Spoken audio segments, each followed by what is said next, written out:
Ibihe byiza inshuti y'Imana, munsi mushya Imana iduhaye andi mahirwe. Imana yongeye kuduhuriza hamwe kugira ngo tugaburirwe ubuntu bwayo nk'uko yabitugeneye muri uyu munsi.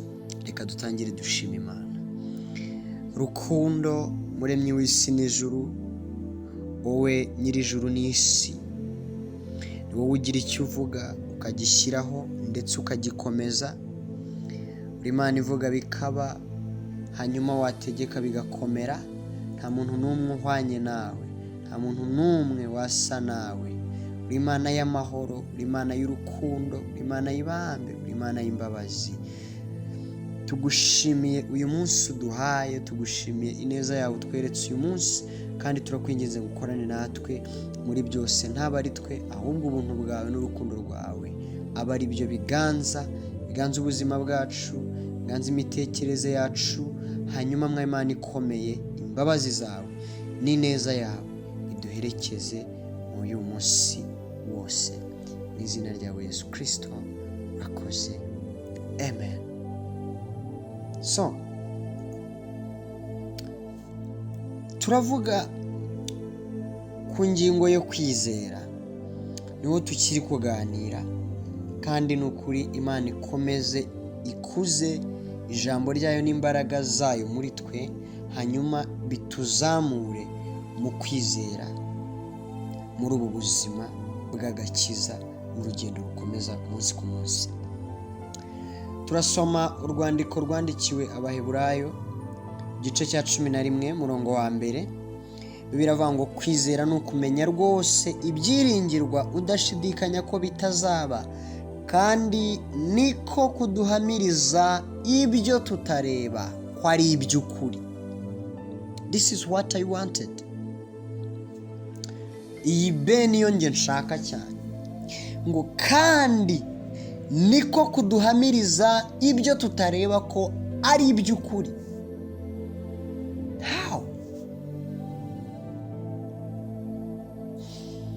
Amaso asanzwe y'umubiri niyo areba ubundi, hanyuma amaso y'umubiri agaburira ibitekerezo byacu ibyo yabonye bigaragara bifatika. Biroroshye ko ibitekerezo byacu byizera neza ikintu amaso yabonye, byaba na ngombwa amaboko akaba yagikozeho, kuruta icyo ibitekerezo byakuruye. Gusa igitangaje, ntabwo amaso aya y'umubiri asanzwe ariyo areba, ahubwo icyo akora arafotora, azana ishusho.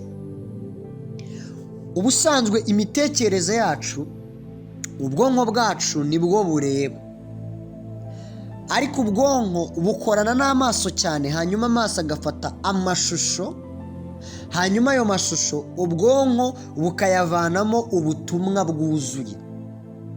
Bivuze iki?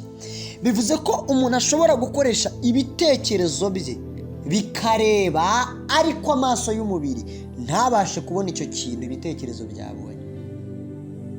Why am I saying this? Iyo ushaka kwizera Kristo byuzuye, ntabwo wizerera muri fact, ntabwo ari ibijyanye n'ibitangaza n'ibimenyetso.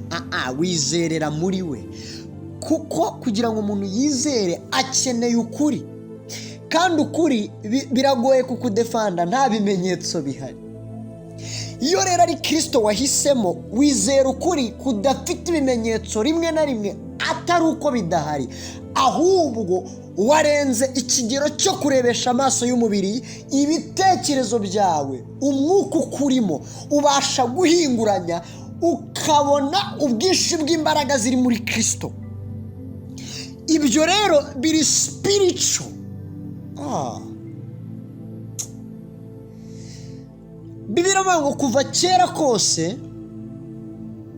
nta muntu urakamenya iby'Imana ipanga, ngo ariko twebwe umwuka we abasha kubitumenyesha. That is good, that is good. Umwuka w'Imana abasha kwinjira mu bwiru bw'Imana, agafata ku mabanga, agafata nesha y'Imana akayizana akayiduhaho sheya. Ariko without the Holy Spirit nta muntu n'umwe ufite access muri rema y'Imana. Niyo mpamvu kwizera kugira ngo kuzabashe guhinguranya kukwizeze ko ibyo utareba ari iby'ukuri, bisaba amaso atari ay'umubiri, atari aya sayansi, atari aya experience, ahubwo amaso y'umwuka. Hari ibintu bitarebeshwa degree, hari ibintu bitarebeshwa experience, hari ibintu bitarebeshwa umubiri usanzwe, hari ibintu bitarebeshwa amafaranga, hari ibintu bitarebeshwa artificial intelligence. Bisaba kuba ufite umwuka w'Imana.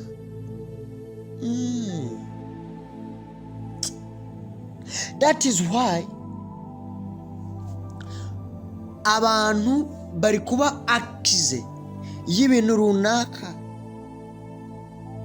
bagashinzwa n'ibimenyetso bikaboneka, ariko nyuma y'igihe ukazumva ngo basanze arengana. Why? Hari aho ibimenyetso bigera bikananirwa. Aho ngaho niho imbaraga z'Imana zigaragarira. Iyo rero ari ikijyanye no kwizera Imana, wizera ibirenze ibimenyetso, kuko Imana irenze ibimenyetso. You believe in Him, not about Him, not about facts. Sometimes facts zirananirwa. There are some things you cannot interpret without being in spiritual realm, because they don't exist in physical realm, and you need an access in spiritual realm. So without an access in spiritual realm, you cannot interpret it. And unfortunately, you want people to understand the message while they are not in the normal realm that can authorize them to understand the message clearly. So rimwe na rimwe hari ibintu usobanurira abantu ntibabyumve atari uko ari ukuri, ahubwo uri muri kubivugamo ntibarwumva, ngo ibyo ngibyo kuri bo babyumva nk'ubupfu. Why? Spiritual organs, they are not yet activated. So how are they activated then? Look, rimwe na rimwe Imana igutwara ahantu kugira ngo ikugwizemo ubushobozi, ubukoresha materiyeri zitandukanye, ariko assignment ari imwe. Igikorwa ni kimwe, ariko aho uri kugikorera n'ibyo uri gukoresha bikaba bitandukanye. Uri Dawidi, uri mu ishyamba, uragiye intama. Nibyo Uwiteka aragutegurira kuzaragira umukumbi we nk'umwana, ariko by'aka kanya buragira intama mu ishyamba. Assignment ni imwe, ni ibijyanye no kuragira, ni ibijyanye no gushumba, ariko materiyeri n'ahantu biratandukanye. Kuki abikora gutyo? Ni ukugira ngo mbere na mbere akurememo focus y'icyo uri gukora. Nimba wakunda intama nk'inyamaswa, ni ikimenyetso kigaragaza ko n'abantu uzabakunda. Hari ibintu ucamo mu buzima busanzwe ukabibona nk'ibisanzwe. Sometimes Imana iba iri kuguha amahirwe yo kwiga isomo rishya, kugira ngo umunsi izagukora ku maso ntuzabe shocked, ahubwo uzasange umukoro ugikomeje, ahubwo uhinduriwe aho kuwukorera. Ihanganira ibihe uri gucamo, ni umuteguro w'Imana. Nubwo byaba biba operated muri rema zitandukanye na dimension zitandukanye, ariko Imana umugambi wayiteka uganisha ku bantu bayo, kuko urukundo rwayo rugaragarira mu bantu bayo. Reka duhange Imana amaso, reka tuyizeze imitima yacu, reka tuyikomereho. Ikintu nguhamiriza ntabwo ibeshya, icyo cyo nkihagazeho. ntibeshya. Ibitaraba saba Imana imbaraga zo gutegereza, kandi uzabibona byuzuye, uzabibona bishyitse. Imana iguhe umugisha. Reka dusenge. Turagushimye Mwami wacu, urakoze kubw'uyu munsi, urakoze kubw'ineza yawe. Duhe imbaraga n'ubwenge n'ubushobozi, Mwuka wawe wera adukomeze, adushoboze kukwizera byuzuye mu byo ducamo byose. Duhagarare tudatsinzwe namba, mu izina ryawe Yesu Kristo urakoze. Amen.